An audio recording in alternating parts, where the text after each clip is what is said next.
Sana all.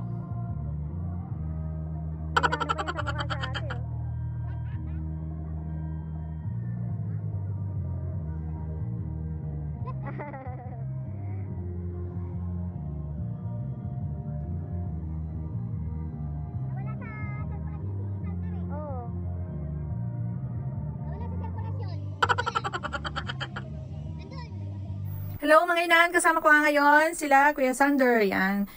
Para naman nakapasyal-pasyalan, nakalabas kami ng aming lungga mga inahan. Di ba nakikita niyo po, ang ganda po dito at napakalawak ng aking lalaroan. Oh. At liliga-ligan. Di ba mga inahan, nakita niyo po kakaiba sa inyong paningin, hindi lang yung apat na sulok ng aming bahay. At sana po yung mag-enjoy din kayo kasama ko sa inyong mga makikita mga inahan. Wow! Maganda po talaga dito mga inahan, lalo na po kung gabi kayo pupunta. Siyempre, maliban sa hindi mainit, makakapag-dahan-dahan po kayo sa paglalakad, di ba? Lalo na po yung mga gustong mag-exercise, ang mga nagtitigas ang mga tuhod dyan, di ba? Kagaya ng aking nanay.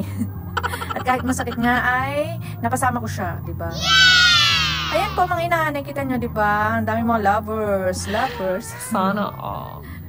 Ayan, syempre, kayo na po. Syempre, ang palayan na naman ng aking ina dyan, hindi lang nagpapahalata yan. At syempre, kayo na nga pong bahala ang lumakbay ang mga mata dyan, mga inahan. Ang lumakbay o maglakbay? Ay nako, kahit ano pa yung mga inahan, kayo na pong bahala. Mabubusog nga po ang inyong mga mata dito, mga inahan, sa inyong mga makikita, di ba? Maliban sa maraming mga rides. Syempre, may fountain, at kung ano-ano pa mga inahan.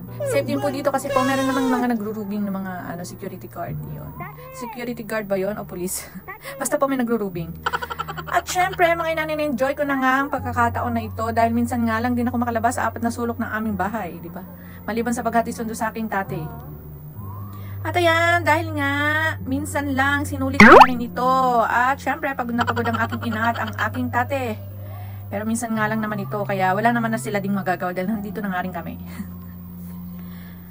Ayan na nga, syempre, pag nandito rin kayo, hindi nyo rin mamamalayan ng oras, syempre. Lalo na nga po ako, nung oras na nga ng uwian, halos ayok pa pong umuwi talaga, mga inahan. Pero dahil sa pagod na rin at sa lawak nitong inikot ko, mga inahan, wala naman akong choice, diba? Alam, maglakad po ako pa uwi.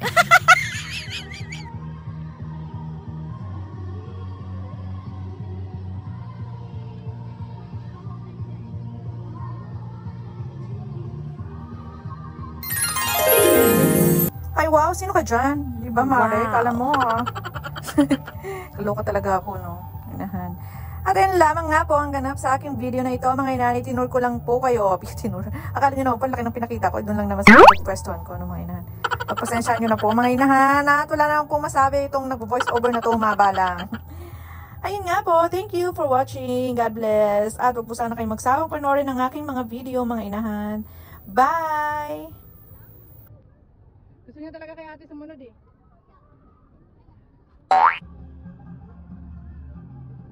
Tulog si kuya. Sabi niya, nagkagawit na. Kulit yan eh.